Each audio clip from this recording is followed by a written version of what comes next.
Welcome everybody.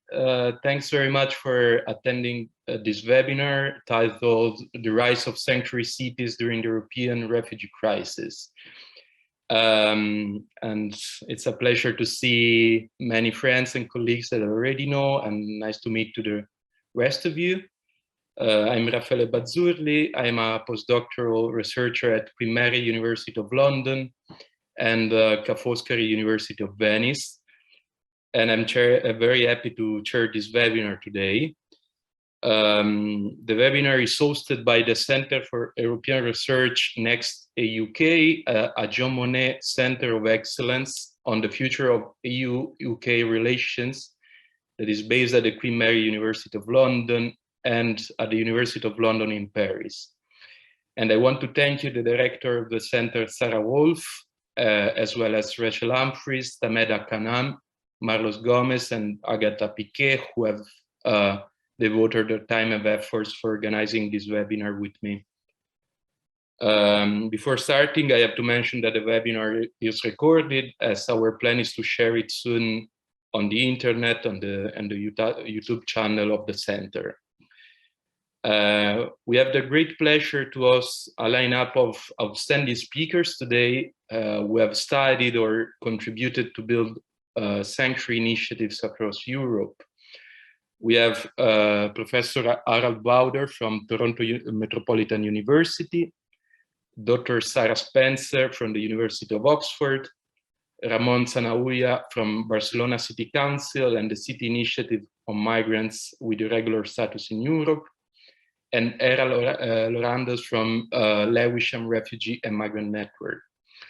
After their presentation, the floor will be open for Q&A, so I invite you to use the Q&A section for writing your question and especially comments for each for a specific speaker or for the all of them.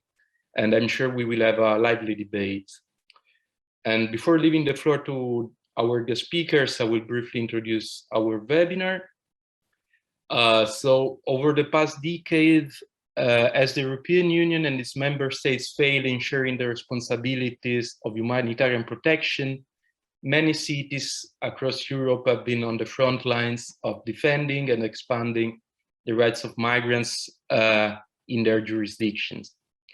So sanctuary cities support migrants in a precarious situation, most notably asylum seekers, refugees, and those with an irregular status, in reaction to national policies and practices that produce exclusion in the first place. So these cities may include inhabitants in public service provision, regardless of legal status, obstruct the efforts of national authorities to detain and deport irregular migrants, and propagate welcoming discourses. So the term sanctuary is most often used in Anglophone countries, while elsewhere there are more common definitions such as welcoming, refuge, or solidarity cities. So this variety of terms reflect how sanctuary initiatives notably vary across time and space.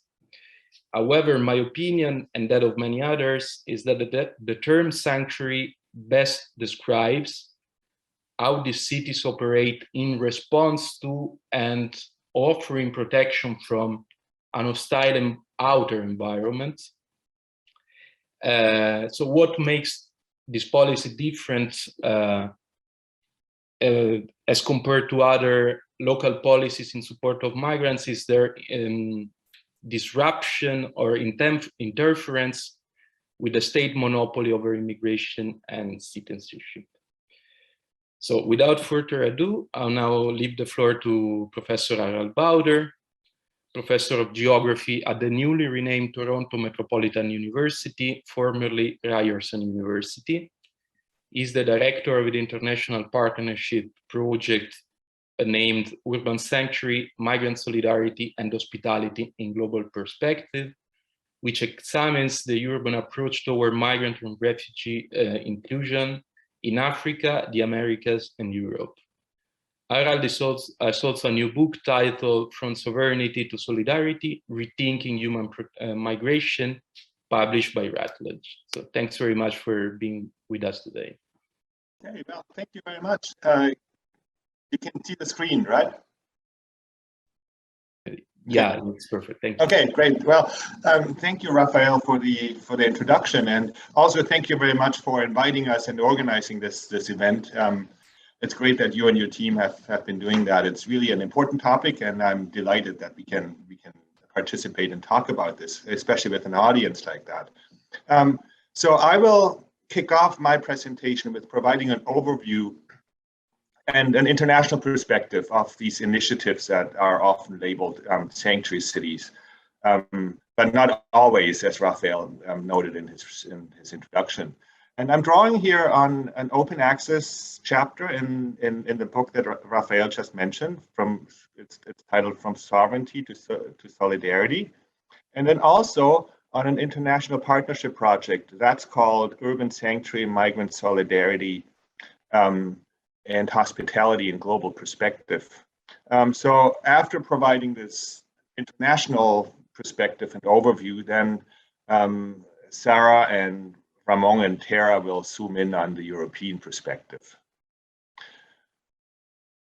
So I'm starting out with some of the critique that I launched in the book. The book offers a critique of national sovereignty and the idea that nation states can claim their sovereignty to discriminate against and exclude migrants and refugees. But also it works the other way around, that in turn, nation states use exclusionary and discriminatory migrant and refugee policy to enact their own sovereignty. So it's saying that, look, we can discriminate and exclude, and by doing that, we can demonstrate that we're independent actors and sovereign. And I think that cities have a very, very different approach from that. Often we hear that cities have a much more pragmatic approach, but also I think the urban approach to migrant and refugee accommodation is not connected to these politics of sovereignty, at least not in the same way as the nation state is involved in these politics. And I'm arguing then also in the book that the urban approach towards migrant and refugee accommodation has nothing to do with sovereignty. It has much more to do with solidarity. And that brings me to the concept of solidarity cities and sanctuary cities. And again, the label which we're using, I think I would probably prefer to use solidarity cities and treat sanctuary city as a particular incarnation of a solidarity city. But I think it's not actually that important. We're using different kind of labels, different names, but really talking about an overarching urban approach that is distinct from the national approach. And in the US or the Anglophone kind of European, North American world, many cities do embrace the label sanctuary city, but many also reject this label. And in other parts of the world, there are other terms that are being used: solidarity cities, city of refuge, welcoming cities, and so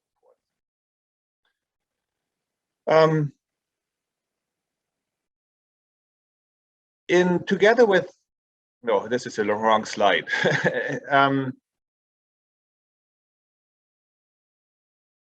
Okay, in empirical research that I've conducted with graduate students and also partly on my own, we have identified various dimensions that these cities that offer and welcome migrants and refugees have often in common.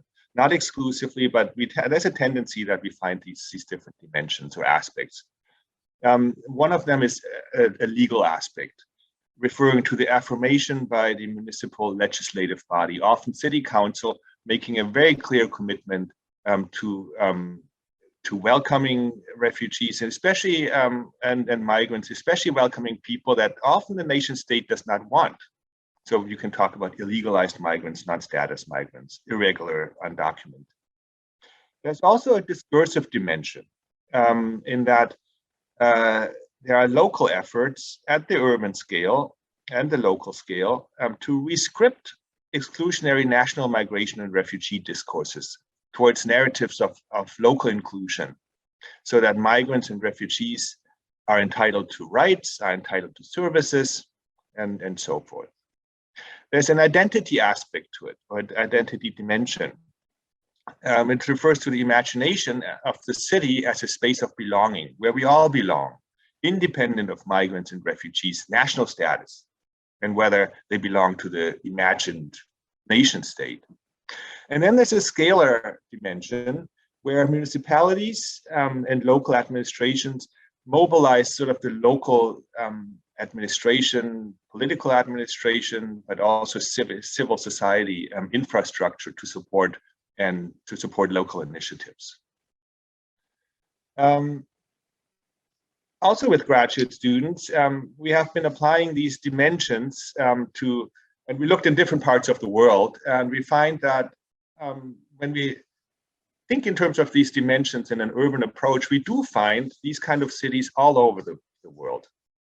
But again, they have different labels. If you only look for sanctuary cities, then you only find cities in North America and probably in the UK, maybe some other places. But you don't get the whole range of cities that are out there. And in this image here, I tried to offer depict just a small sample of literature that just illustrates that there is a literature on urban approaches towards migrant refugee accommodation in different parts of the world.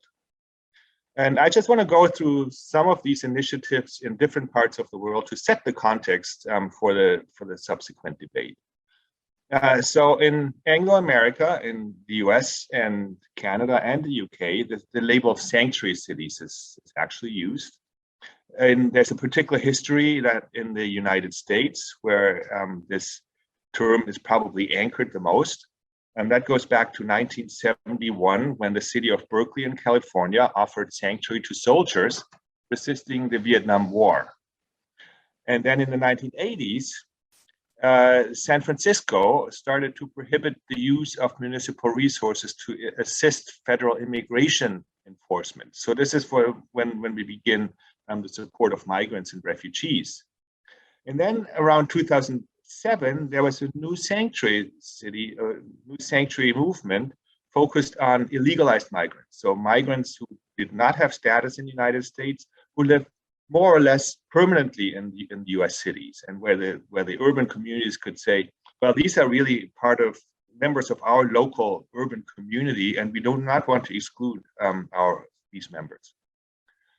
And I think also what characterizes these sanctuary cities in the United States is that there's not one particular set of local policies that define them. Rather, I think there's a whole range of policies. One of the most well-known are probably don't ask, don't tell policies, or DADT policies, meaning that administrations, including the local police force, is not supposed to ask for status, but so that's the don't ask. But if they happen to find out, then they shouldn't provide that information to federal authorities. So that's the don't tell part. In Canada, there are also along the same line, so these kind of initiatives and this movement leapfrogged over the border to Canada. So Toronto, Montreal, Vancouver, and other cities are effectively sanctuary cities, even though not all cities embrace the term sanctuary cities. In the United States and in Canada, the main focus of these sanctuary cities is protecting illegalized non-status migrants and refugees. In the UK, there's also an initiative, Cities of Sanctuary, so it's slightly different, the term. And it focuses more on offering hospitality, but not necessarily legal protection to migrants and refugees.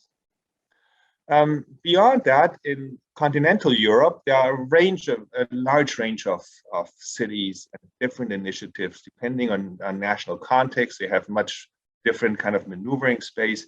Of course, we're going to hear more about the city of Barcelona, which has been at the forefront of defining these kind of solidarity cities or cities of refuge in that case.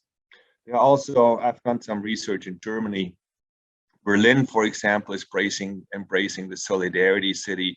But what's interesting here is that solidarity city was also an opportunity for the local administration to expand the focus from migrants and refugees, to include other vulnerable populations, the homeless, the uninsured, and so forth. Another very interesting initiative that illustrates how different and variable these approaches are, even though I think there's a distinctly kind of urban approach. That's called Seabridge or Seebrücke, which enlists, it's an initiative which enlists mostly German municipalities to commit to accepting refugees directly from the camps, from sea rescue operations, and from various border points. So there we have urban initiatives that kind of link with other places. It's an interesting politics of place, link with other places on the edge of Europe and beyond to forge these channels where refugees could safely travel. Other initiatives in Latin America, there's an initiative called Ciudades Solidarias, Solidarity Cities, which is an initiative that involves UNHCR. So there's an international body involved. So it's not only a local initiative, but also with a regional international organization. It really reflects a regional approach, a Latin America-wide approach towards urban migrant and refugee accommodation.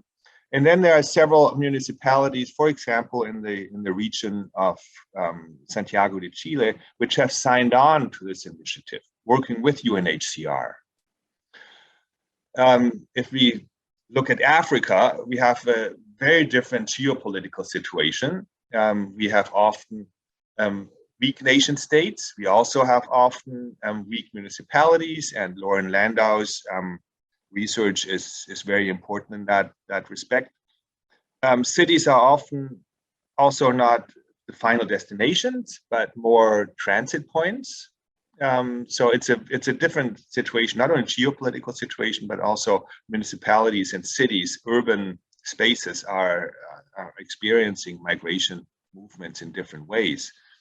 But nevertheless, there is a literature on Nairobi in Kenya, for example, a recent book by Darius Kassa, which calls Nairobi, and here's a quote, Africa's preeminent sanctuary city.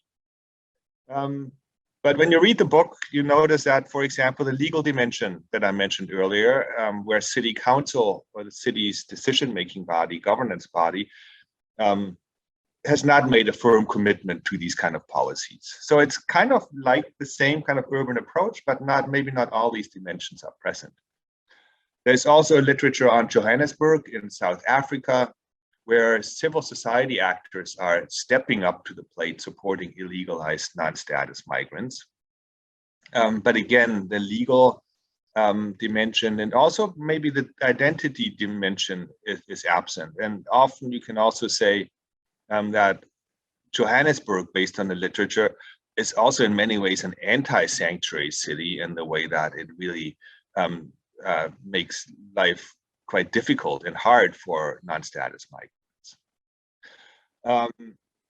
Looking at Asia, Antje Miesbach's and her colleagues' research suggests that the Indonesian city of Makassar could also be labeled a sanctuary city. At least that's in the title of their research, of their paper that's shown here.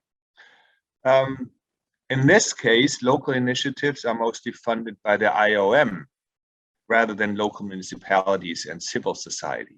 So again, there's a local approach, an urban approach towards this, but it looks very different. It looks different than in other places.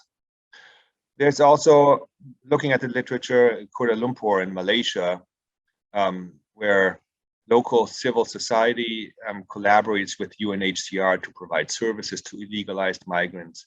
Or in Turkey, there's evidence that some municipalities oppose national governments or the national government to assist refugees and offer to assist refugees and to offer temporary protection. So we see that around the world, we can observe that there's an urban approach towards migrant and refugee accommodation that differs very much from the national approach. And again, to me, the national approach is very tightly to the idea of sovereignty, and the urban approach is different from that, and that embraces the idea of solidarity. And it's a very different approach. Even though when we think of migration, international migration, we tend to often think about the nation state and how the nation state and national policies regulate migration, I think we really need to refocus this debate and look at how cities are doing it differently. And I think this is what the symposium today is about. So I'll end here. I'm setting the stage for the next speakers who will then zoom in on the European experience. Thank you very much. Thanks very much, Alda, for this insightful introduction that really couldn't be better for setting the stage to the, as you said, to the European experience with sanctuary cities. So I will now give the floor to Dr. Sarah Spencer, who is a senior fellow at the Center on Migration, Policy and Society at the University of Oxford, and a former director of its Global Exchange on Migration and Diversity. Her research and publication have included a strong focus on national and city responses to migrants with an irregular status, including a book last year with Anna Triandafillidou titled Migrants with Irregular Status in Europe, Evolving Conceptual and Policy Challenges, and an article this year in Global Networks exploring the functions of the European City Network on Migrants with Irregular Status, CIMISE, which she coordinates from 2017 with city representatives, some of whom are with us today. Before Oxford, Sarah was director of a human rights NGO and chair of the Network of National Equality Organizations. Thanks very much, Sarah. Raphael, thank you very much indeed. It's a real pleasure to be here and have an opportunity to engage with everybody in the room, so to speak. And I'm glad to find that I'm going to be picking up on some of the themes that Harold has raised, although approaching it in a different way, because I thought what I'd like to do is essentially make 5 short observations that arise from the research that I've done on national city responses to migrants with an irregular status, and also from the experience, as you mentioned, of facilitating the network of cities that work on this issue, CMIs, and then just pose some questions that seem to arise from this in the hope of getting some responses and thoughts from you. The first observation is that many of us have written about the way in which cities and smaller municipalities in Europe, and this all focuses on Europe, have adopted inclusive practices for irregular migrants, like access to shelter, healthcare, education, and so on. And although, of course, we've acknowledged the work of Ambrosini and others who've shown that some cities do exactly the opposite and reinforce exclusion, what Lorenzo Piccoli calls the mean cities that use local democracy to exclude and reinforce civic stratification. But I'm wondering whether in our research, which focuses on cities that are inclusive, and some of them are fortunately here today, have we overestimated really the extent to which inclusion is happening in Europe at the moment? Is there a danger that in our enthusiasm really for this trend, we see the trend towards inclusion as being a little bit further advanced than it is? Are the fewer municipalities in Europe actually engaged on this journey than we might like to think? And moreover, is there a danger that we overlook the fact that in most cases, actually, it isn't the city administration per se that is inclusive, but actually often it is only one department that has an initiative. Maybe it's the health department or social services that have a particular initiative in relation to children, while the housing department is not being inclusive in that way. For instance, as we found in work on destitute families in the UK, and I think Harold was perhaps just suggesting now in relation to Johannesburg, it's not necessarily a corporate approach at all. So are we both overestimating the number of municipalities engaged in inclusive measures, and where there are inclusive measures, the extent to which that approach is consistent across the administration as a whole? It's true, of course, that inclusive approaches in some cities and some departments are really striking. They're significant, they are paving the way, and it's really important that as scholars we research to understand how they're doing that and why they're doing that. But I have to say that in our CMIS network, where all of the cities by nature being engaged in the network are interested in how to respond to irregular migrants, the vast majority are at the beginning of the road on this question. They're looking at how to take the first steps or how to expand one small initiative. The pioneers of the network, as Barbara Ullman calls them, Barcelona, here with us, Utrecht, Zurich, so on, they have moved beyond this. They want visibility, and they have the political backing of their leaders to get that visibility. And they want to talk about the way in which national and EU policy constrains their capacity to be inclusive. But the vast majority of the cities just want some practical ideas about how to take some incremental steps in relation perhaps to one service to be more inclusive. And indeed, they want to learn how to get the political backing to do so, the backing of local politicians, but also the backing of other departments which are less open to inclusion in their services. And that seems to me is a very long way from a corporate response to have a policy towards irregular migrants and a budget attached, of which Barcelona, I think, is a rather rare example. So when we talk about inclusive cities, or indeed solidarity cities, are the fewer than we think, and are they perhaps less corporate than we think? Interesting to say that being part of the network definitely shifted the ideas of some of those cities that joined it just for those incremental, instrumental goals of wanting some ideas and some facts towards what, the so-called symbolic goals of a network of pursuing policy change. But that again was at a very early stage. So if this sort of cautionary analysis is right, it seems to me that it's very important in our research agendas, not only to look at the municipalities that are doing exciting inclusive things, but to look at those municipalities and the departments within municipalities, which despite there being residents with irregular status in the area, have not actually taken steps to meet their needs, and look at what are the barriers that explain that. Why are they not doing what the pioneers are doing? And does it come down to national policy frameworks or local resources or capacity, local politics? And where only one part of a council is inclusive, why is that? And what does it tell us about the dynamic between departments on that issue? I have to say that with colleagues, we are looking at some of this in the Loramie project in relation to Cardiff, Vienna and Frankfurt, but it's too early in our study to be able to tell you as yet what we found. The second, these are much shorter observations that I wanted to raise, and again, I would include myself in this, is whether we've had a tendency to counterpose municipal inclusion for regular migrants against national government exclusion, the sort of good guys and the bad guys, and whether we need to slightly reconsider that. Of course, it is the case that the default position of national governments in Europe is exclusion. But nevertheless, all EU states permit some level of inclusion as part of their national policy frameworks, if only emergency healthcare, but usually most go beyond that. Schooling for children, access to testing and treatment for communicable diseases, safe reporting of crime, perhaps in relation to domestic violence or much more broadly in relation to crime without alerting the immigration authorities.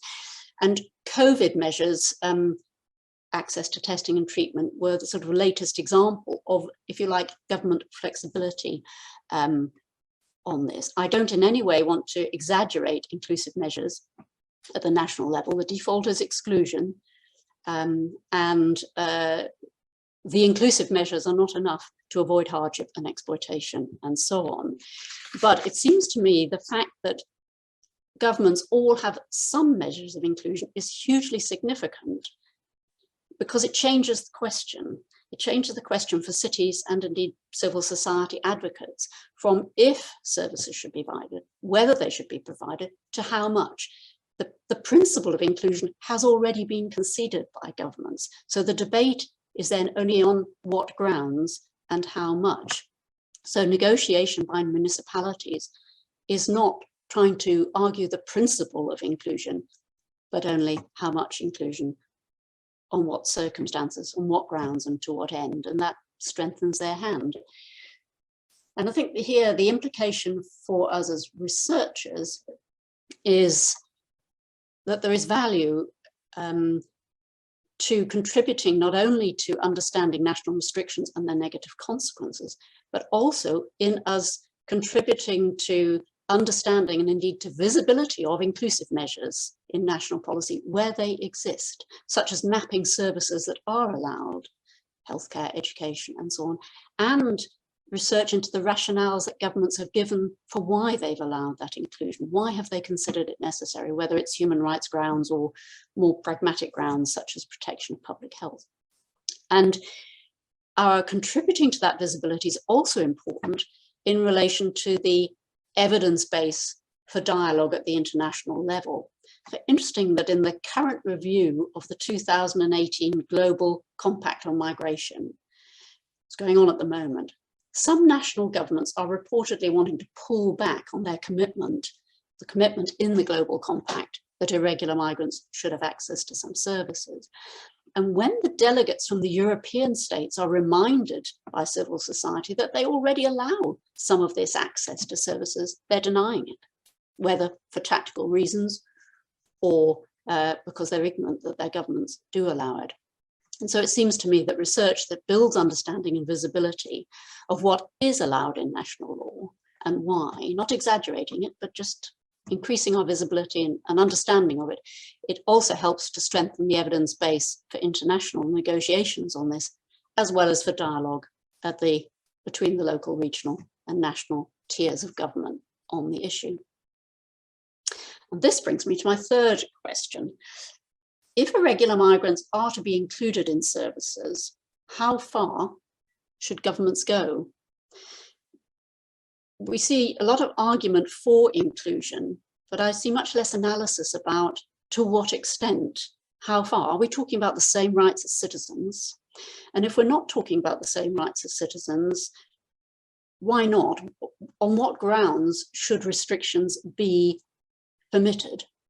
Or to pose the question in the way that the legal scholar Linda Bosniak does, when can governments legitimately restrict the rights of migrants in the interests of immigration control?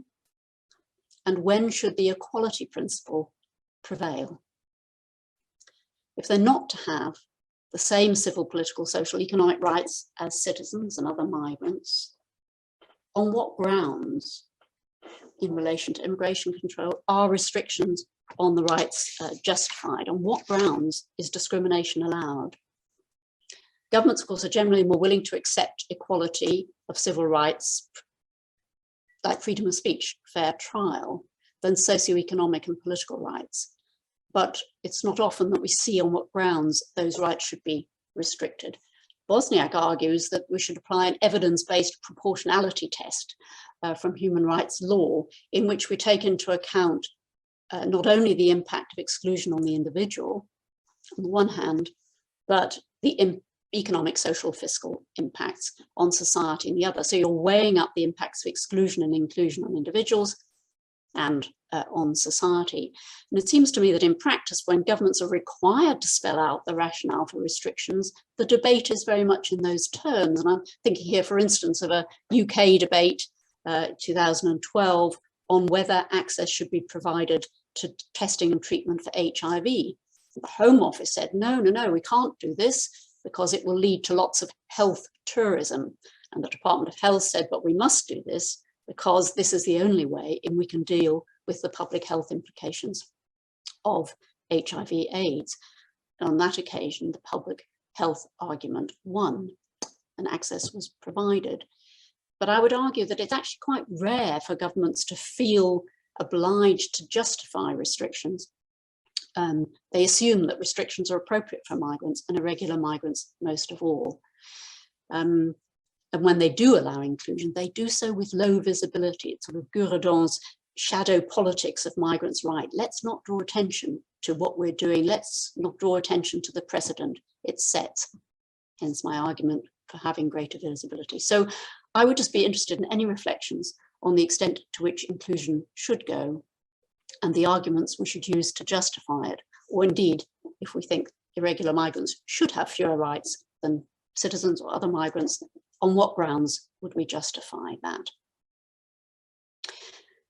My fourth, and again a short point, is actually in relation to a facility which has become so important that it's been argued by Massimo Ragneda in a recent book, Enhancing Digital Equity, that it should actually be recognized in international law as a new civil right, and that's digital inclusion.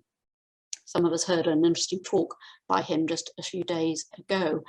The argument is that access to the internet is now so vital as a means of accessing information and services and jobs that without it effectively you're denied access to those rights and the opportunity to improve your life chances.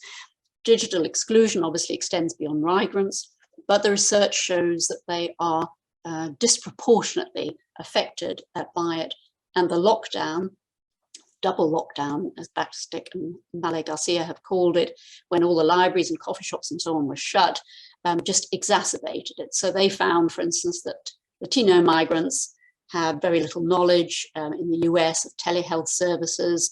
They were unaware of their right to access free testing. They were particularly vulnerable to misinformation. They didn't know how to assess the online privacy risks and so on. It seemed to me there's a strong case for addressing this inequality by providing access to technology and training in the use of it safely. But my question is, interested in any reflections, whose responsibility is it to provide this? For irregular migrants, does this fall now as an additional responsibility on municipalities? If they're going to foster inclusion, are they going to have to make sure that migrants have access to safe technology as well? And if not, who will fill that gap? And my final point, if I have time for it, because I've forgotten to measure, it's a short point. Raphael's not wincing at me, so I'll make it and then I'll stop. A final point on which welcome reflections, and this touches very much on what Harald was raising, is the implications of irregular migrants for moves to promote local citizenship status in Europe. For national citizenship, of course, we know we need pathways out of irregularity, eligibility to apply for nationality status and so on. But what about urban or local citizenship? Is the argument here that municipalities, rural as well as urban, should be able to grant their own citizenship in some form on the basis of residence in the area rather than any link to nationality status?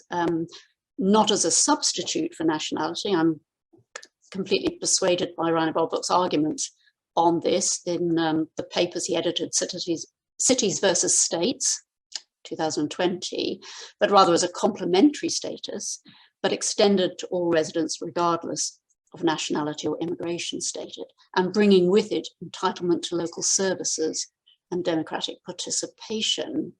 Now, Monica Vassagna argues that in the US, sanctuary cities already provide a sort of de facto urban citizenship because the local ID confers access to services. I'm less clear how that translates into solidarity, the extent to which a solidarity comes from that. I'd be interested to know what you think, but my question really is, what scope is there here in Europe for this? We know municipalities can do inclusive measures, but can they also build a solidarity, a sort of a common sense of belonging to the area, let's say, not just the city, a common local membership based on common experiences in shared spaces, notwithstanding that a common belonging to the nation is denied, perhaps not even desired. And I wonder, could a narrative, if seriously promoted across the municipality, could it actually be persuasive to the public on the merits of an all-inclusive approach, of the desirability of respecting each other as equals with an equal stake in local institutions, regardless of status? And crucially, are the benefits for those with an irregular status, but also other residents, are they sufficient for European municipalities to overcome the very practical difficulties and the costs associated with promoting this, for instance, with providing all residents with a city card. Now, Zurich has a referendum on that next week, so we'll see what Zurich's residents think. But will it be then politically attractive enough to overcome the opposition among the local public and national governments if they pursue this approach? So that's my last question. Can municipalities in Europe foster a local citizenship that is inclusive of all residents? And if that's, is that the long-term goal of a municipality-wide inclusive agenda? And yeah, can it be achieved? Thank you. Thanks very much for this very thought-provoking intervention and for presenting so effectively in 5 points. And I will now give the floor. Yeah, since I take a chance again to remind you, we warmly invite you to use the Q&A app in the Zoom webinar to write down your question and answer, your question and comments, sorry. Yeah, I now leave the floor to Ramon Sanauya, who works at the Intercultural and Religious Pluralism Department of the City of Barcelona. That, as already been mentioned, has been one of the pioneers in Europe of inclusive responses to irregular migrants. Ramon was in 2020-21 an independent freelance expert on local administration, immigration and refugee policies, assessing different cities across Europe. And currently is also member of the, already mentioned, steering group of the City Initiative on Migrants with Irregular Status in Europe, CIMISE, at the University of Oxford, at Compass at the University of Oxford. From August 2005 to January 2020, Ramon was the director of migrant attention and welcoming policies of the City of Barcelona.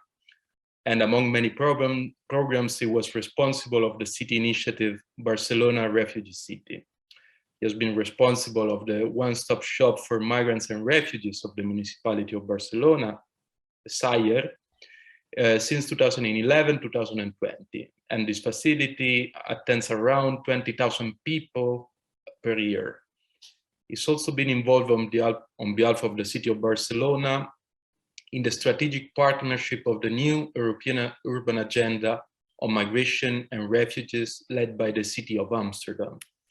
And he has a long experience at the local administration, in immigration, intercultural policies. He has been responsible for immigration and intercultural policies, as well as international cooperation of the City of Barcelona. He has been the chairman of the Integration and Migration Working Group of Eurocities from 2009-2013. Ramon, if you agree, I leave you the floor, and thanks once again very much for being here with us. Okay, thank you very much, Raffaele, for having the opportunity to share with you our point of view and our ideas about the concept of sanctuary cities. Before I start my presentation, I would like to show some solidarity with the workers of Queen Mary University who are striking and who are defending the right to strike, which is a fundamental right. And I think we all always have to remember that rights have to be defended always. No? Okay, now I go directly to the presentation. My presentation will be, I will excuse especially the people who's not from the European Union, because it will be more centered on the reality of the European Union, which is only a small part of the world, but is our reality in Spain and the city of Barcelona. And I will compare the idea of solidarity cities that we promoted among some cities in 2016 during the crisis of the Syrian refugees crisis in 2015-16. I will compare the situation a little bit with the situation today with the Ukrainian war, and with the refugees that are coming to Europe from the Ukrainian war, which I think we can learn some interesting, very interesting lessons on how policies can be inclusive and how effective these policies can be.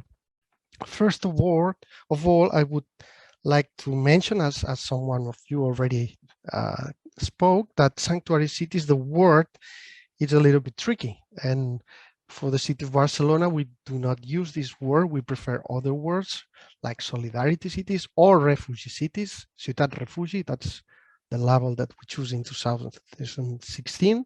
But in reality, we have been working with irregular migrants in a regular situation for more than 20-25 years, because it's the reality that we live on. Sanctuary cities in Barcelona can have a tricky meaning. I remember an anecdote. The first time I used this, I was with the colleagues from Caritas, and when I bring up the concept of sanctuary cities, they said, "What is that, Ramon? Is that the city of Lourdes in the south of France where miracles happen?" I said, no, nothing to have with religion. It's another concept. So I said, no, we cannot use this concept. We have to look for other concepts. It can be a little bit tricky, you know.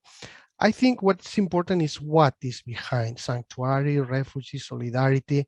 What I think Harold, in his brilliant presentation, he's just pointed a few of the issues of legality, of identity, etc. I will try to complement, if I may.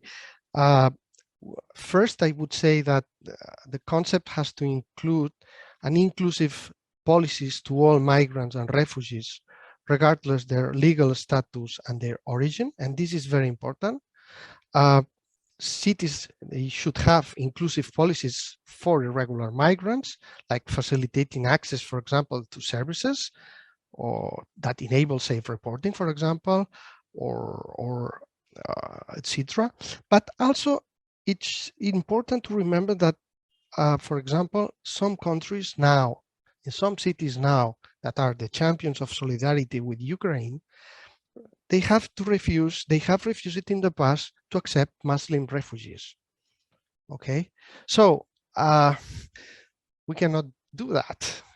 Some refugees, yes, some others not. No, a refugee city, a solidarity city, we don't care the origin, we don't care the legal situation, we don't care we don't ask the motives, and we give shelter, we give protection, we give security, you know, independently and regardless the origin and the situation. And this is very important to stress this point.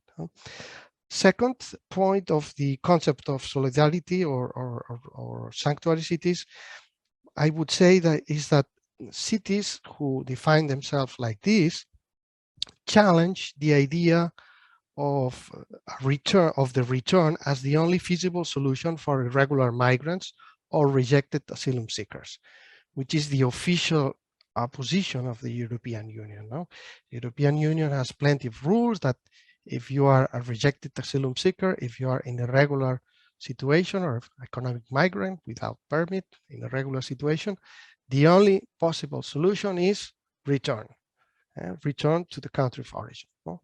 Well, we challenge that idea. We challenge that idea, and we think that other options are possible, as we demonstrate every day with legal solutions, as Professor Harold pointed, and with imaginative policies, we can provide other solutions for irregular migrants and rejected asylum seekers. No?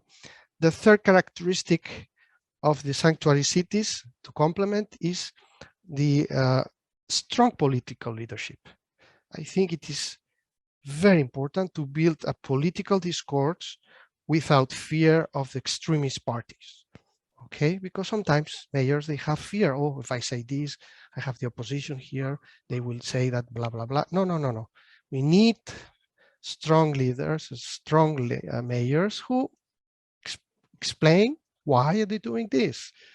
A human rights approach and a practical approach to give shelter and to give refuge to all people that come. It's coming to our cities.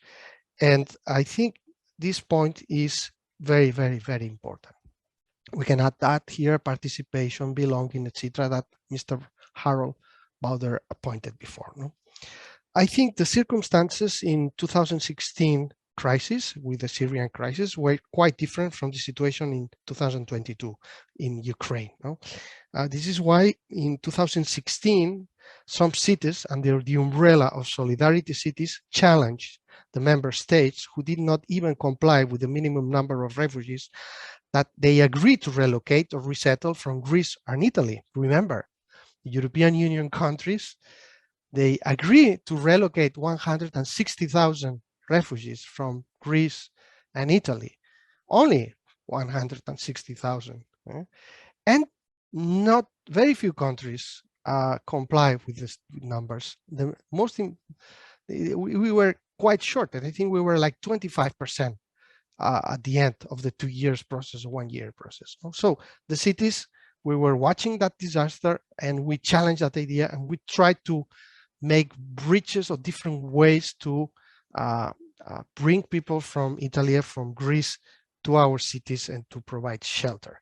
So, cities did a collective action at the political level, but in this practical issue that was the idea to bring people from Greece or from Italy, we have to recognize that we did not succeed at practical level because of national legislations hampered our goals. No?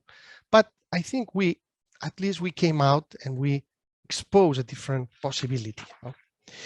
Regarding to the Ukrainian crisis that we are facing right now, I would say that this is not something new. We already had a big flow of our Ukrainian refugees coming from Ukraine in 2014 and 15 in the city of Barcelona. In those years, Ukrainians were the #1 asylum seekers.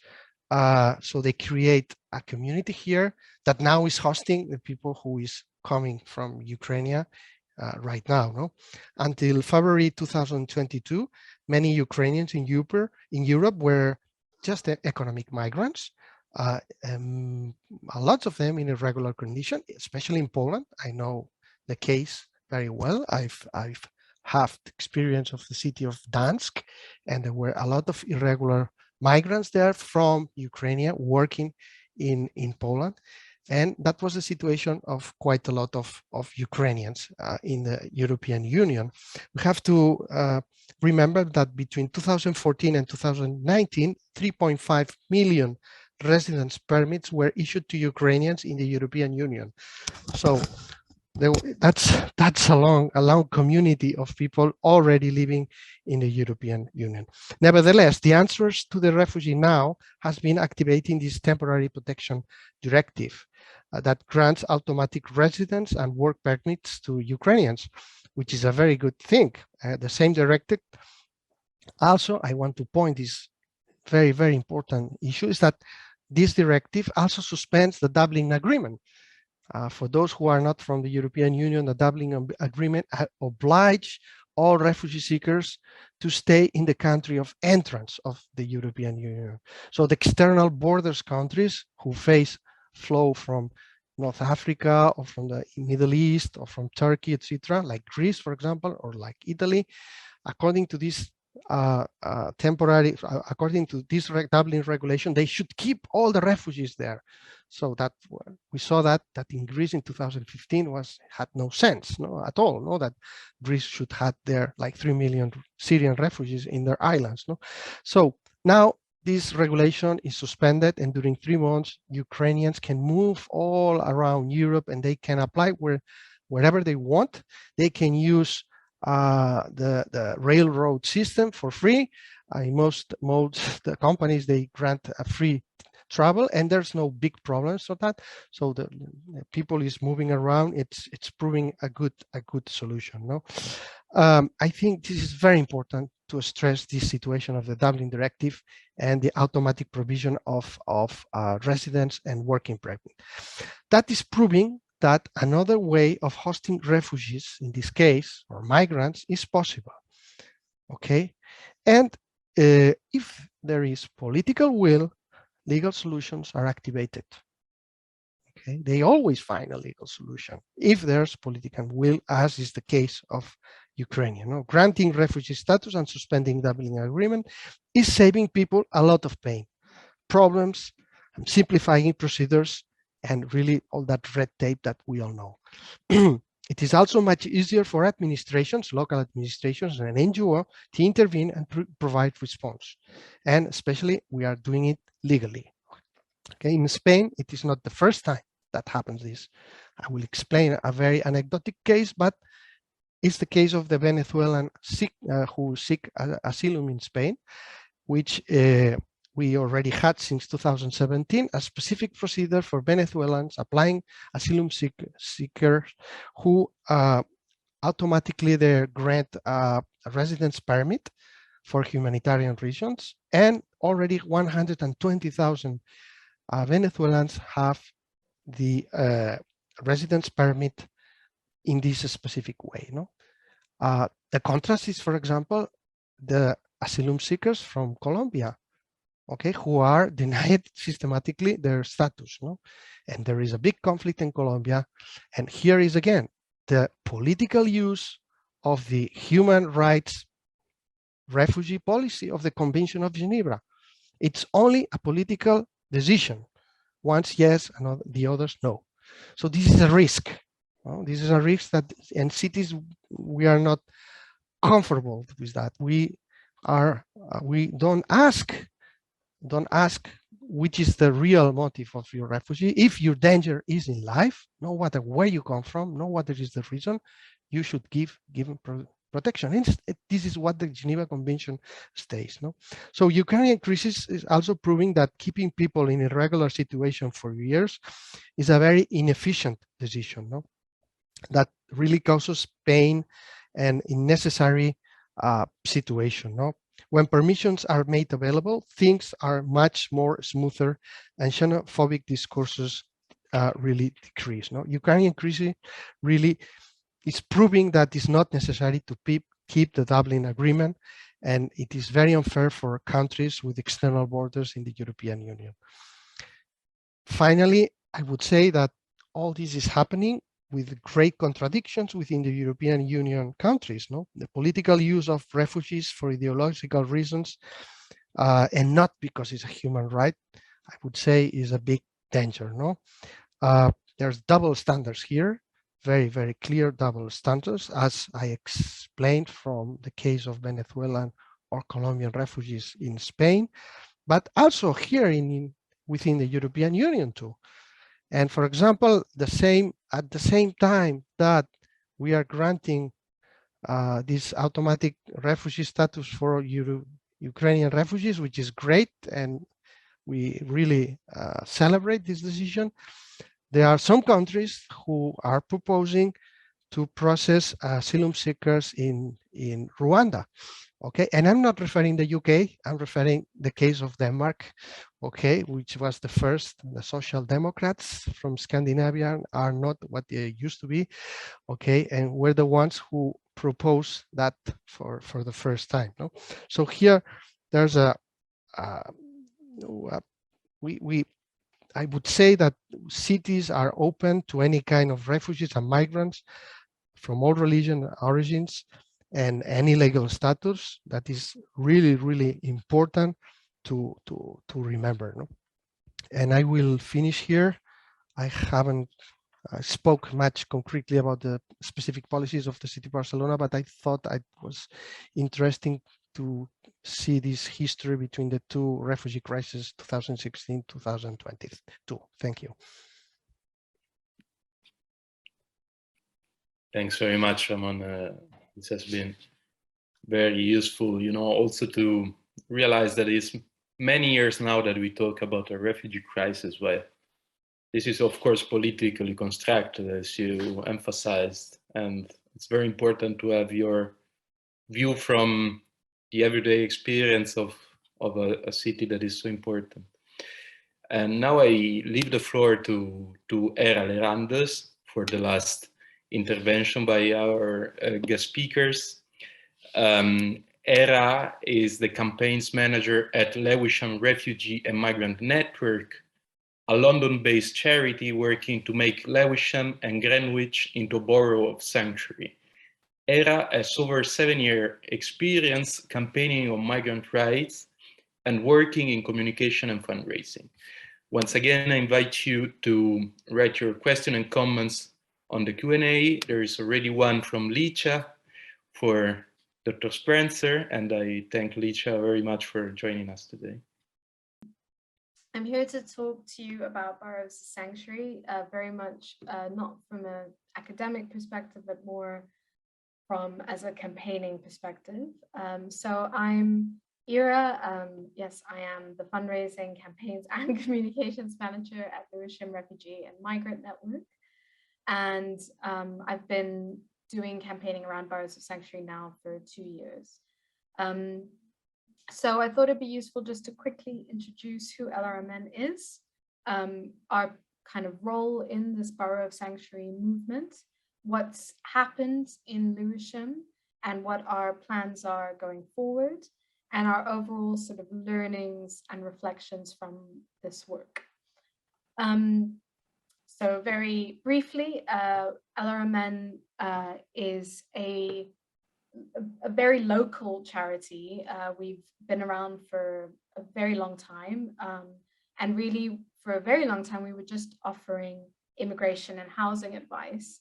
And I think it was only in 2018 when we really started campaigning, and the reason was because we really just hit a wall, and this advice that we were offering was just not going anywhere, and we felt we needed to engage with structural change. But that's not all we do. We do also offer well-being and emergency help, again, because we've just realized that we need more of a holistic approach to supporting refugees and migrants in Southeast London. So really, I mean, many of you probably know a lot about this, but in the UK, we have the City of Sanctuary Network. And this is really a sort of, a national network that supports and grows this idea of welcome. So it supports community groups, schools, universities, local councils, all to become places of sanctuary that really encourage inclusivity, compassion, and solidarity. And it's based on this sort of social contact theory, which again, many of you probably know about. But this idea of building a strong and widespread movement of welcome. And so it works really at a kind of very micro level. So, you know, just in the everyday interactions between residents, from, you know, things like befriending programs or offering food support, to a more macro level of once you've built that sort of culture of welcome, you can then start mobilizing around campaigning and eventually even change national policy as well. And always the example given there is what happened around the Syrian crisis, which was due to a lot of local welcome movements putting pressure on their local MPs and councillors and saying, we want to do something, and it resulted in a resettlement scheme for Syrian refugees. So what does that really mean in practice in Lewisham? And I think before I go into that, I think it'd be useful just to explain Lewisham as a borough. So it's a borough in Southeast London.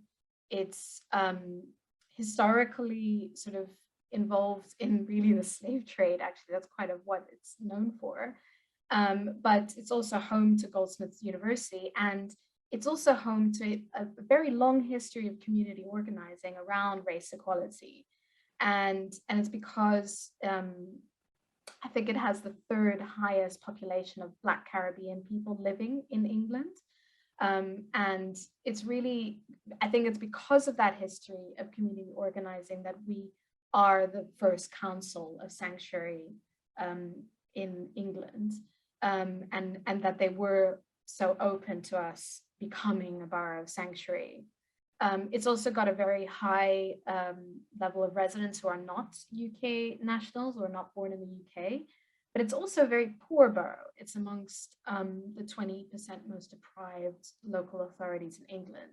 And I think it's because of that experience of people that it kind of laid the groundwork, if you want, for the borough sanctuary, and especially in the way that the council was run, because it took a very co-production approach. It was very much, let's work with local residents to come up with solutions. And I think that is quite unique. A lot of councils don't do that. They don't engage with residents as much. And it was because they were sort of open that I think the door was already sort of open for this work. And so I think obviously us being based in Lewisham was the reason we decided to make Lewisham a borough sanctuary, but we believed that our council had a lot of power and it wasn't using that power. Borough councils are responsible for a lot of things in England. They have power over things like education, transport, social care, housing, libraries, environmental services, planning applications. You know, they have a far-reaching amount of things. And I think because of the way immigration control operates in this country, they actually had a lot of power to change things. So for you, those of you might not know, in the UK, we have this government policy called the hostile environment. And so it's creating this hostile environment for people who they deem who have no right to be here, and which really actually affects all migrants, from refugees to people who with more irregular statuses are undocumented. And it means that basically you have borders everywhere. So if you go to the GP, you'll be asked for your passport. If you go to apply for university, you'll be asked for your immigration status. And if you don't have your passport and you don't have the right documents, that information then gets sent to the Home Office, which then can be used to detain and deport you. So it means that you're constantly on alert if you are in a status of having no immigration status. But that also means that local authorities have a lot of power in enforcing that border. And that means that they can also stop enforcing that border. And I think that's really what we saw is that these local councils that considered themselves to be progressive, you know, left-wing councils that were sort of pro-migration, were saying, oh, we can't do anything, it's national government, you know, putting up their hands, and we're saying, actually, you can. And here are really some concrete ways that you can do that. So this journey for us started in 2018, and we felt that we had to start by building first an infrastructure for this work, because it's actually speaks to what I think it was Dr. Spencer that mentioned about this taking a corporate approach, because we felt that yes, maybe we can engage with, you know, housing department or the education department, but then you're really just only getting bits and pieces. So we wanted rather to take it as the council whole and engage first with policymakers, so actual politicians. So we established the Lewisham Migration Forum, which is a network of organizations, charities, faith groups. And the idea really is to just bring everybody together into one room. So we have the local councillors, the politicians in the room.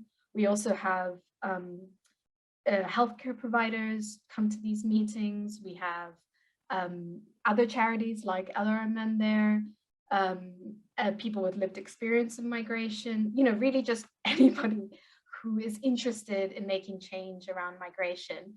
And the idea is that it's sort of led by a steering group that is much more community-led rather than any more civil society, rather than any institutions, because we felt that we needed to remain independent. And so far, this is just, I'm not going to go through everything that we've achieved, but really, you can see here we've really tried to tackle this issue of the hostile environment in very concrete ways, and to really think about through what councils have power over. So for instance, a really important one was that they used to have someone from the immigration enforcement actually embedded inside the council, and they would sit in on things like interviews to determine people's right to housing, which is, of course, is extremely emotionally, but it also means that they were getting bad advice. So people were being told that they didn't have a right to housing, that they should go home, and that they should accept things like voluntary returns. And it was really intimidating for a lot of people. So we made sure to remove that person from our council. And we also did a lot of work around the NHS. Again, local councils think they have no power over what healthcare providers do, but they do, because actually they are a scrutiny body. So they're supposed to offer scrutiny to to our National Health Service. And they're also there to, oversee public health. So we made sure to involve them in putting a lot of pressure on our local hospital around the way that they were charging migrants, and incorrectly charging a lot of migrants. So these are just some examples of what we've done to support people, and really trying to look at the issue from all angles, so not just refugees, which we always considered a bit of an easier win. People are a lot more sympathetic to, your quote unquote refugee, and maybe less sympathetic to someone with irregular status. But we've done a lot of education work in our local council and with other institutions around what it really means to be an irregular migrant, and kind of what their experiences are, and how do we include them. So going forward, now that we've established this infrastructure and we have really a major buy-in from Lewisham Council, both at a kind of policy level, but also actually amongst the civil servants, the kind of officers working in the council, we now need to go deeper. And that's kind of the work going forward, is really tackling those harder questions around entitlement to housing, or entitlement to English lessons, the things that they're a little bit more reluctant to make massive change on, mostly because of budget reasons, to be honest, or maybe they hide behind budget reasons. I don't know what it is. But really, we need to go deeper into the councils and make those changes.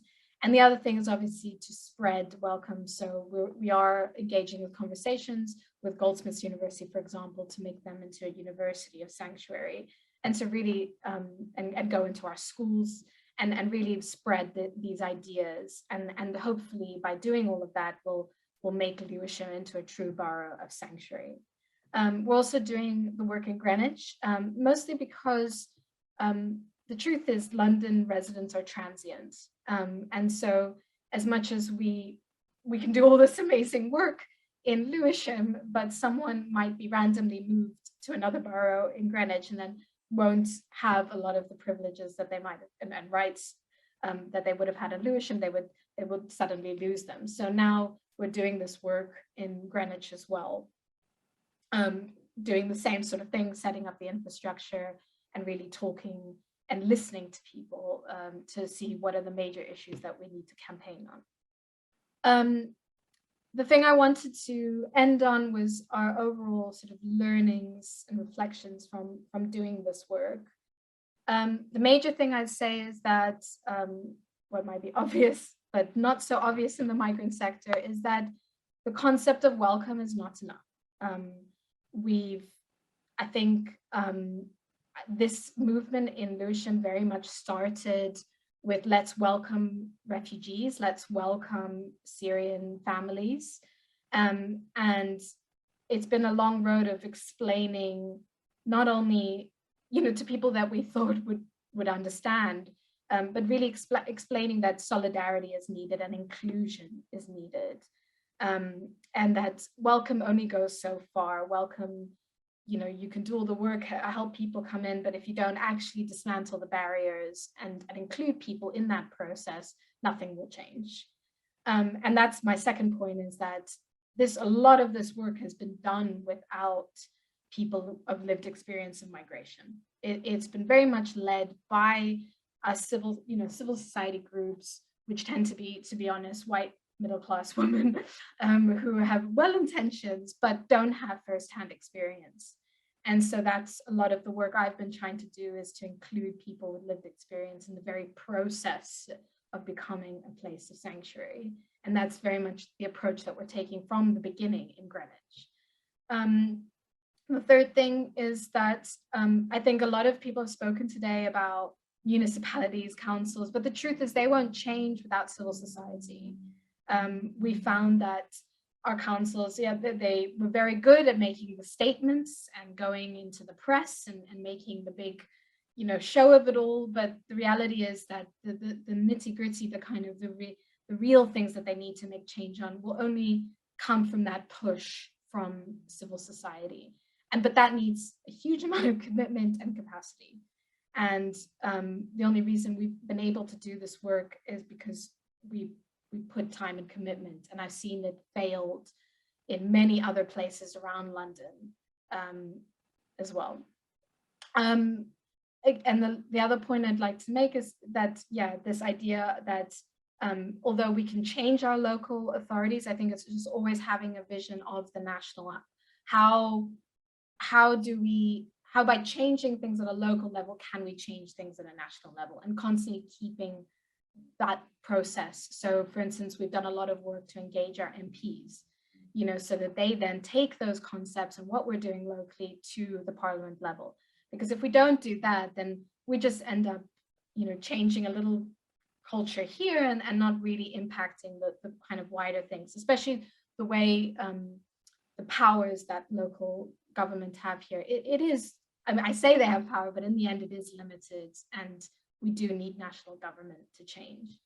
And then the last thing is we've learned how important broad alliances are needed, that we can't just focus on one technology or one element of society or one group, that really we need a whole big picture. And for instance, a lot of this work was happening, for instance, without a lot of race equality groups, which seems bizarre, but often especially in the migrant sector, these groups tend to be separate. You have a lot of second generation groups that are fighting for the rights of people of different races, and then doing a lot of really important work and being completely separate from the work of what refugee and migrant sector is doing. And I think it seems we need to bring all of this kind of work together and show that it's the same struggle. So that's it for me. And yeah, that's it. Thank you. Hera, thanks very much for this presentation. Has been very inspiring and indeed touches upon a few points I would like to ask questions, but I will follow the order. And especially on the issue of activism, that for me is extremely important and would deserve a webinar alone, at least.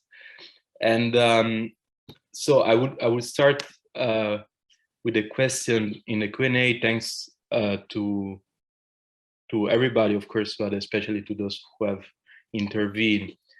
Licha has a question for Sarah.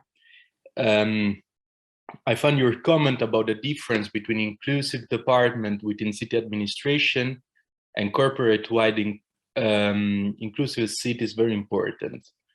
As the need for mainstreaming inclusion is broadly recognized, and often wannabe inclusive cities launch mainstreaming initiatives, why does this remain elusive? What are the obstacles to taking inclusion to the corporate level? If you agree, I go through all the questions we have so far, and then I will ask each guest speaker to reply. And the second question is from Rachel Humphreys, that again, I thanks very much for everything she has done for organizing this webinar today. Thank you for all for such insightful and fascinating interventions. This question could be answered by all the panelists, but perhaps particularly Arlo and Sarah. What difference does the type of national government make, for example, between federal or unitary governance? Does this speak to what Sarah was saying about overestimating what cities can actually do, particularly in terms of having a budget for precaritized urban residents or room for maneuver?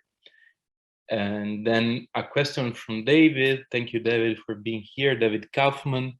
Thank you for all your brilliant comments to Ramon and Era and to others.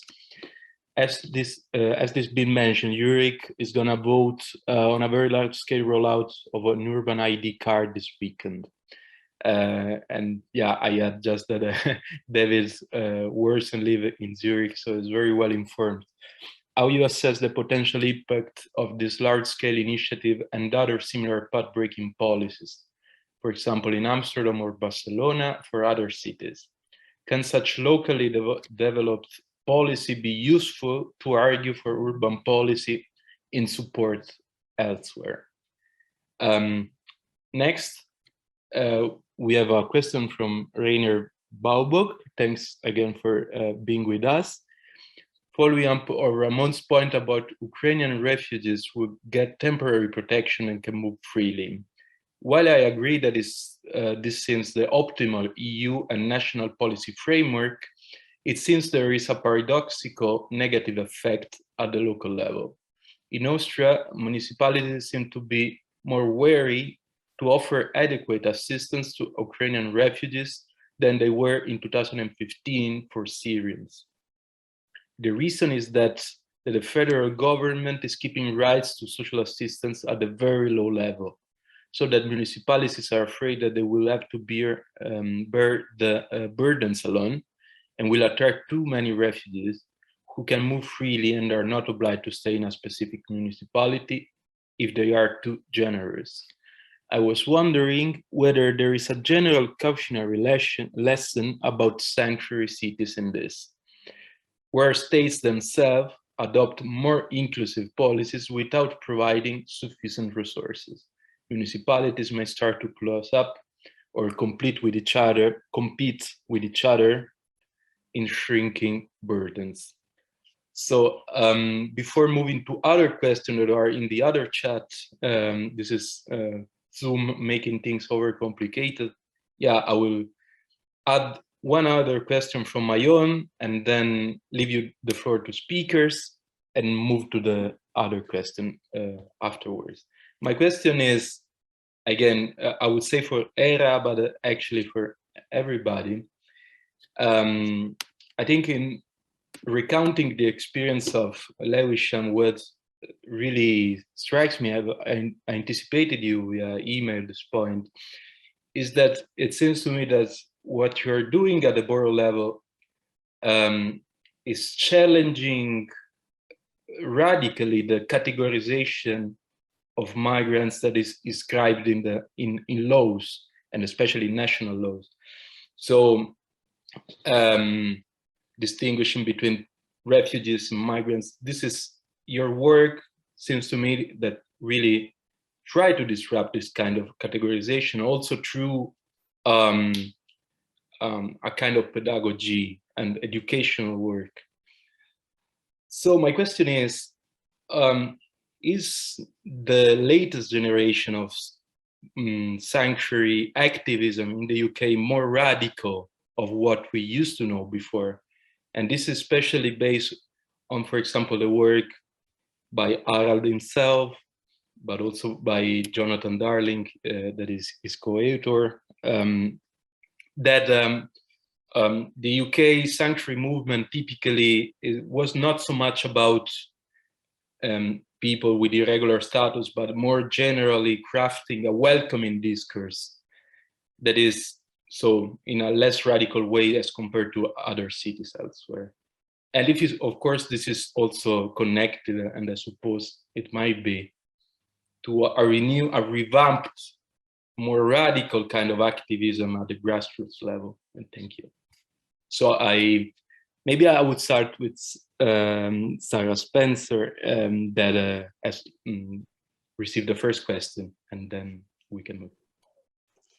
And Raphael, do you want us to answer, while we have the floor, do you want us to answer the other questions or go question by question? I would say that maybe the most efficient thing is that each of you reply to all the questions that may want to answer. Okay, thank you. I would, pick out a couple of them. Licha's question about why do some departments operate in an inclusive way and others not? I think there's a whole range of reasons for this, including they're under different pressures. So the consequences of exclusion on the health department may be greater, for instance, than other departments. So they feel that pressure. The law can be different. So the law might require a department to be inclusive, for instance, to allow children to go to school, but actually forbid inclusion on another issue. So in other words, the departments are not operating within the same, if you like, structural environment.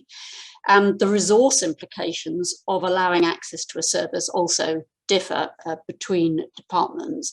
But having said all that, I think certainly from observation, not from research, individuals are hugely important. You get individual entrepreneurial, if you like, officials in particular, who are willing to seize an opportunity to provide inclusion, to perhaps bend the rules to do it, and politicians as well who will endorse that. Whereas elsewhere you have officials who are just unbending and don't want to be inclusive. And some of that comes down to ideas of deservingness and so on, which we haven't time to go into.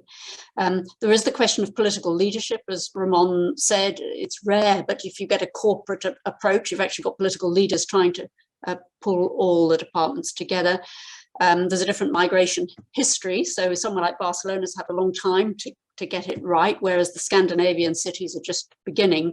But the other thing which is hugely important, and Hera has just pointed that out, it's the advocacy by civil society, which makes a huge difference. But it is often, unlike your campaign, Hera, it's often on a single issue. So you might have an NGO that's really pushing on health, let's say, and nobody's pushing on housing.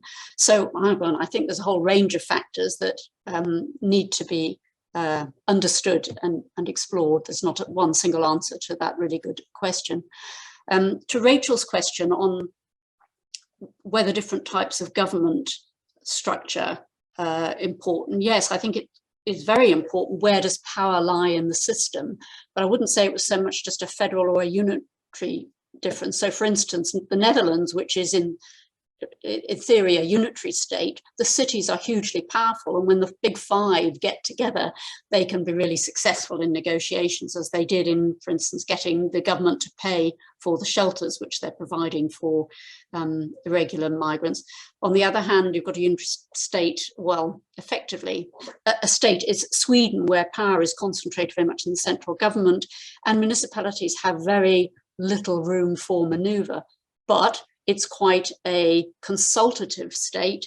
And so when there was a campaign to change the law to allow access to health, 2013, because there was so much consultation, the government actually listened to the inquiry report that was set up that the NGOs had been successful in initiating. And through negotiation, they did change to a very much more inclusive position. So not a clear answer on structure, but definitely something about where power lies.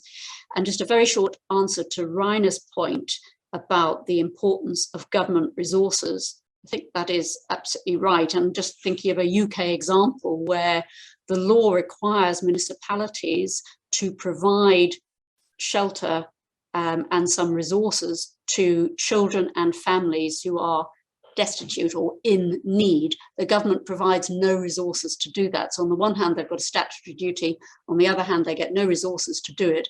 And so not surprisingly, some municipalities respond by being inclusive, but it's at their own expense and it creates finance difficulties.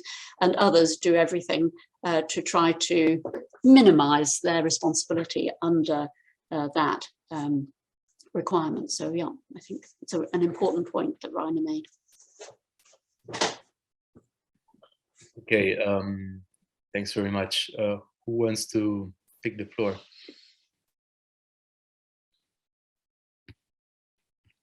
Please, Ramon, thank you.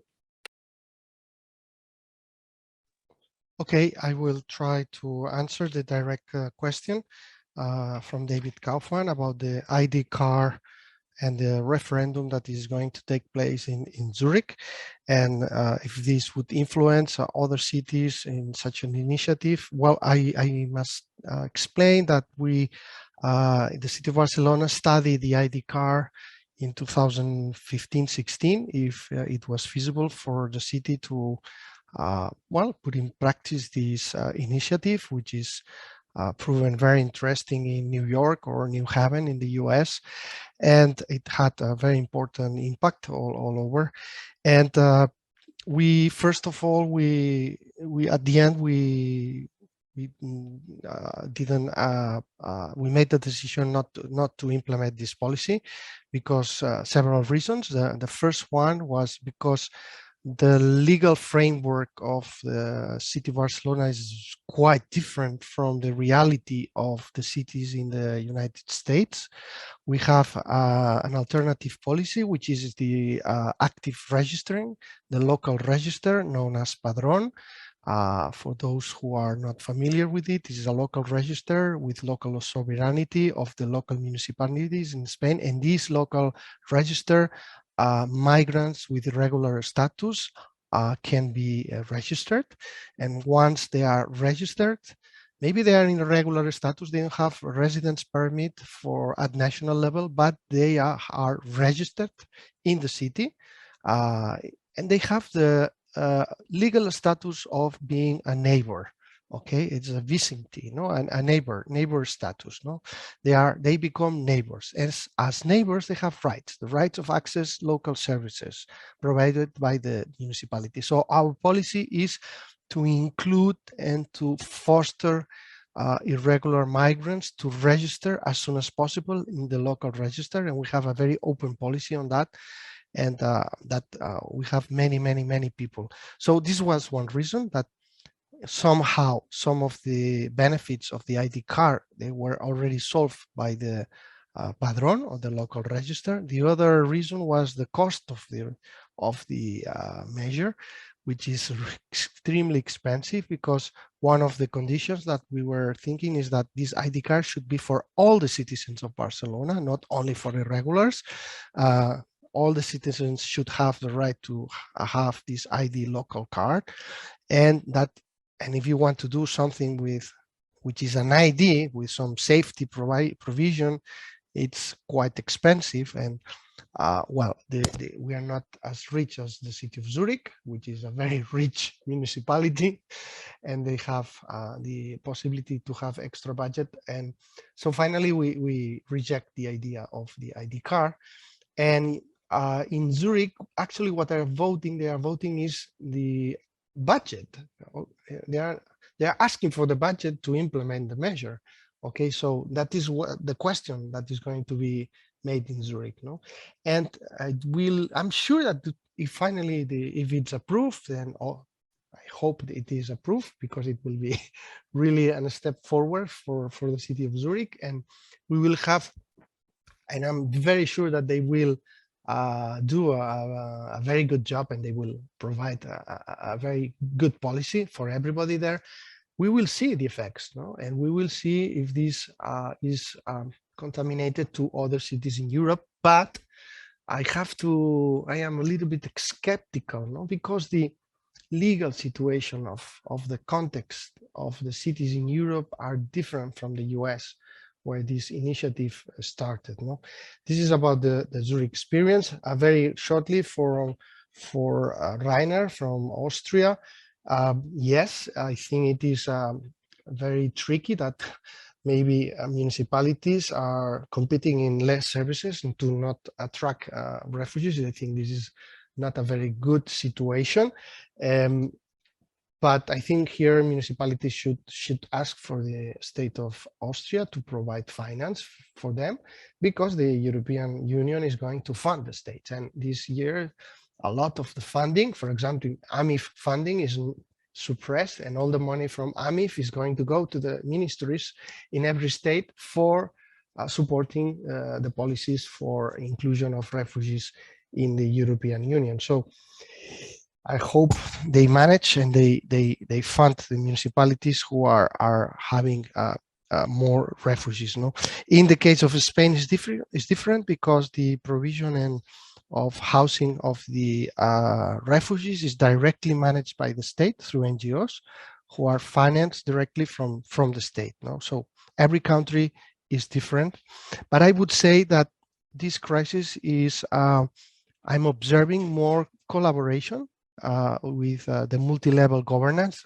such a concept that we always talk about. It's proving it's working, perhaps in Austria not, but in many other countries it's working much better than in 2016. And this is really being very effective when we have to answer. Finally, for Rafael's question on categories, this is really, really very interesting question because we always have this difference between immigrants in irregular status, asylum seekers, refugees. Well, there's a very thin line between these different categories. It's a gray area. Asylum seeker who is rejected is an irregular migrant, okay, because in irregular situation. No? So many irregular migrants in Spain, for example, could apply for refugee, but they don't know. So there's gray areas here. There's a lot of gray areas of people who needs protection, who are in a different legal situation. And at the end, for example, in the city of Barcelona, we don't make these differences. We provide this register for everybody. And once you register, no matter if you're a refugee or migrant or irregular with papers or not, you have access to local services. And local services mean the libraries, the sports, social services, many different local services in equal condition, education, of course, even public health. Public health also, health in the public system, I mean, is provided for everybody.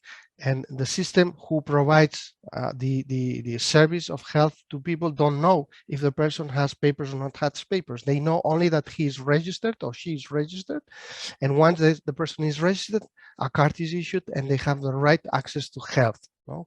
And that's it. And it works well. No? So these categories really don't help if you really want to really include and to save people or to protect people. No? Thank you. I might go next just while I remember all my answers. I think, was it Leach's first question around being, wait, need for mainstreaming inclusion of this kind of why are some departments more inclusive than others?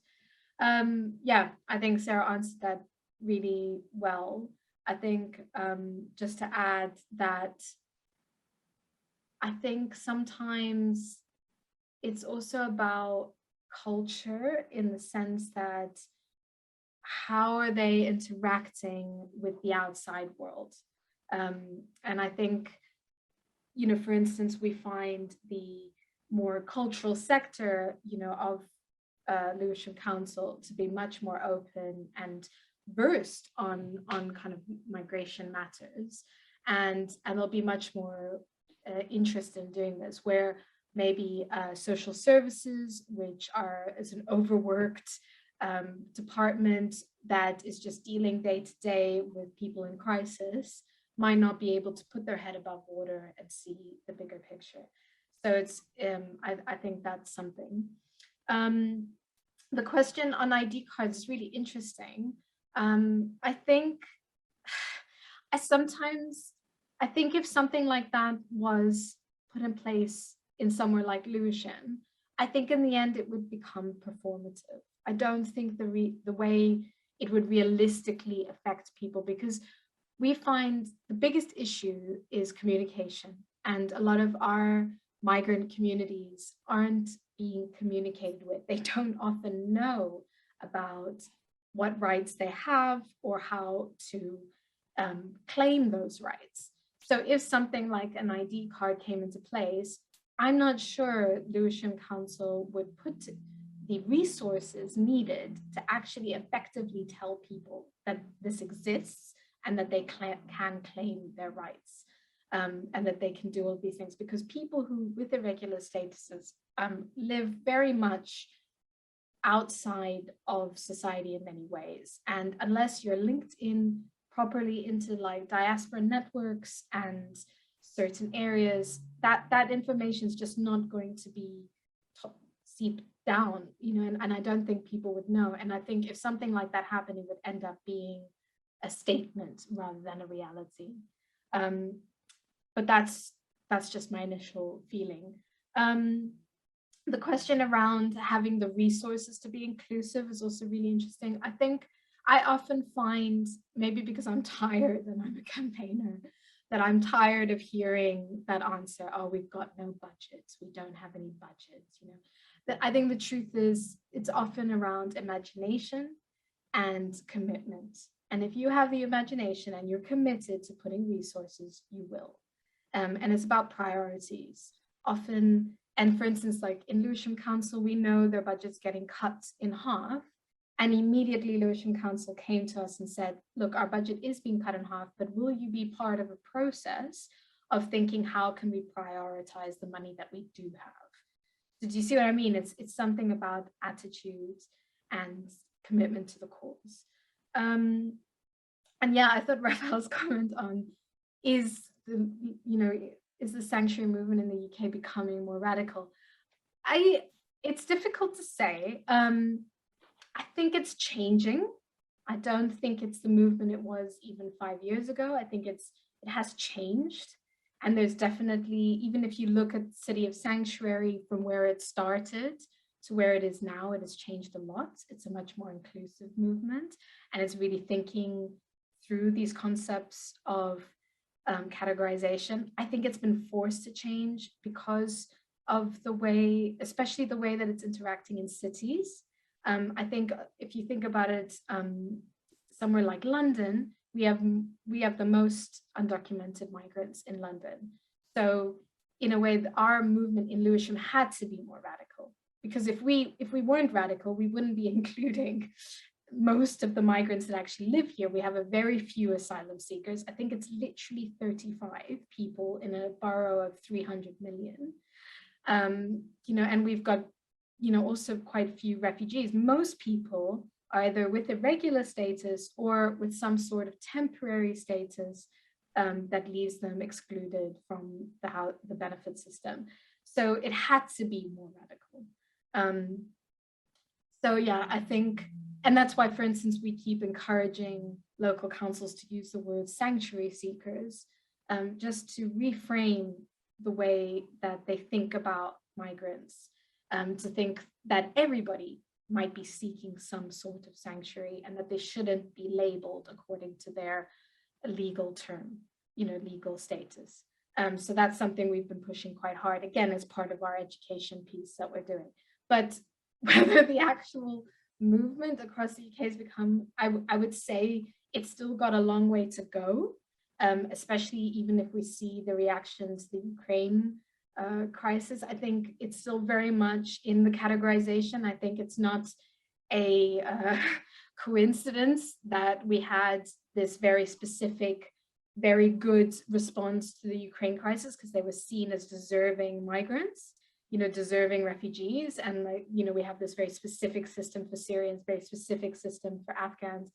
People have been put into categories. So I think it's still, and that is, to be honest, perpetuated by the civil society. I think often we call for one specific response instead of thinking about, this kind of disruption of categorization. So it's not where it needs to be, but it's definitely, I think, changing for sure. Yeah. So. Thank you, Aaron. Okay, that just leaves me then, and I'll be brief because I think there was only one question that was directed to me, and Sarah pretty much answered it already. So it was Rachel's question about the role and the importance of national governments, and I think it's a really important, it's a huge role, and First, there's the politics, and we could observe that in North America with the Trump administration a few years ago. That was openly confrontational towards sanctuary cities, so there was an open conflict. Whereas in Canada, there's no conflict. The federal government seems to be ignoring the issue more or less. Cities have much more the ability to implement policies, not that they're that successful, but they can do it with the federal government really not saying anything. But I think there's also constitutional and legal frameworks that are very important. As Sarah mentioned, the autonomy that cities have in the context of national legal frameworks is very different from between countries and between regions as well. So in the US, for example, there are local police that can be included in sanctuary policies, and many other cities, depending on where they're located, don't have that possibility. Some countries have reporting obligations. In Germany, for example, foreigners and their status needs to be reported. So these all matter, of course, and these are very, very important. And that's one of the challenges how we conceptualize these solidarity sanctuary cities internationally, because they operate in very different political and legal and also very different geopolitical kind of frameworks and contexts. So yes, it is very important, but I also think there's a particular something about the urban approach, and to me that relates to the fact that urban communities tend to be very tangible. This is where we have actually physical interactions, where we send our kids to school, where we see people, and when we engage in sports, when we play, when we work. Whereas, as Benedict Anderson has said many decades ago, that, and convincingly so, that national communities are really something that is much more imagined. And I think that relates to the different approaches that cities tend to have from national governments. I'll leave it here. Thank you very much. Thanks very much to the four of you. There is one more question, and maybe we can manage to squeeze the last one if someone has an additional one. I'm going to read this question by Antje Scharrenberg for everybody. How would you judge sanctuary cities' potential to change policies, not only on the local, but on the transnational level, working together across the borders of nation states? In my own ethnographic work with the Transnational Civil Society Organization, European Alternatives, I have witnessed a number of cities and communes from across and beyond the continent collaborating on the respective issues. And of course, there is Barcelona initiative Fearless Cities, which connects radical municipalities from across the globe. Another example, beside respective networking practices between local actors, may be how cities relate to international actors and the legislation. For example, beside the upcoming city card referendum in Zurich, Switzerland is also voting on whether or not the country should increase its Frontex contribution, which is another interesting case. Thanks.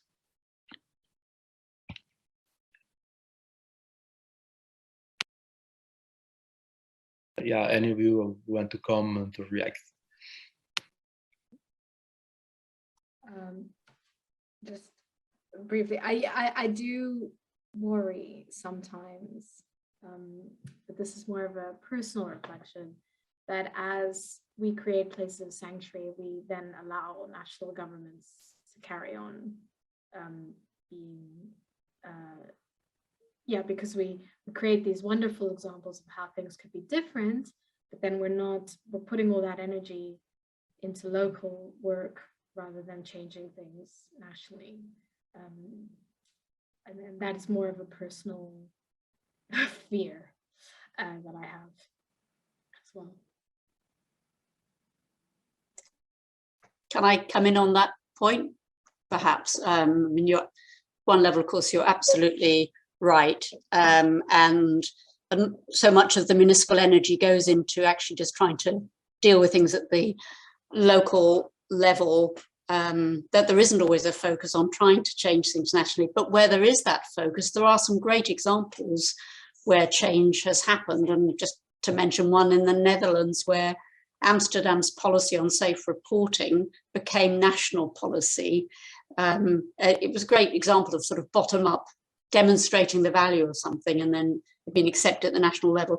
Although it is true that that example was also influenced by the Victims Directive from the EU. So actually there was some pressure from above and below. To go to the sort of the rest of the question about networks, I think the CMIS initiative has shown just how influential it can be when you get cities together across Europe. Notwithstanding what I said about it hasn't gone as far as we might hope, there's still lots of examples where the cities have learned from each other and done actual service changes as a result of what they've learned from other cities. And there are now 50 cities that have engaged in that. So the learning is moving things along. And a final comment, I mean, it's hugely significant that the Global Compact on Migration in 2018 included recognition, international level, that irregular migrants should be provided with access to services, and a sort of instruction that governments must not allow transfer of data to the immigration authorities to interfere with that right. And it's cities that have influenced that, both by being there around the table, but also just by demonstrating the importance of the need for access and that you can do it, and society doesn't collapse as a result. You know, it's just something that cities can do which works. So I feel very optimistic about the international level, albeit that we're at a beginning, early stage in that journey. Please, Ramon. Yes, very briefly, I think a collective action of networking from the cities is key in order to influence and to provoke change in supranational or national legislations.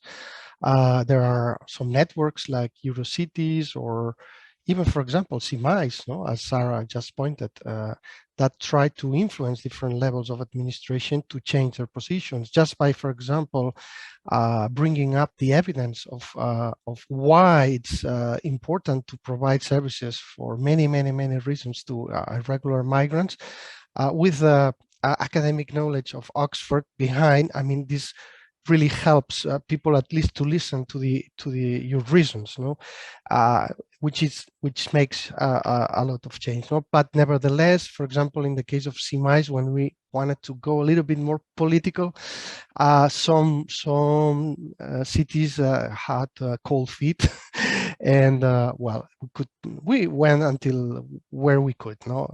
But it was a lot already. Probably from Barcelona, we'd like to go a little bit farther. No, the case of fearless cities that the person is mentioning, I just want to make it very clear that fearless city is a party initiative from the party who is in the government of the city, not an institutional initiative. No, it is very important to make this difference. And last comment I would like to make is something that popped up to me during this event, is linking the fourth observation of Sarah about this digital inclusion or digital exclusion of especially regular migrants who do not have the ID identity. And, you know, without ID identity, it is you're not a nobody. You can do almost anything, nothing with the public administrations, because you need to register to apply for anything. So I link this to the ID card of Switzerland, of Zurich. You know, maybe one of added value of the ID card could be to provide a digital identity for everybody, but also for irregular migrants. Well, it would be a very interesting added value that we didn't consider back in 2016, because it was not so important to have the ID identity, no, the digital identity. Thank you.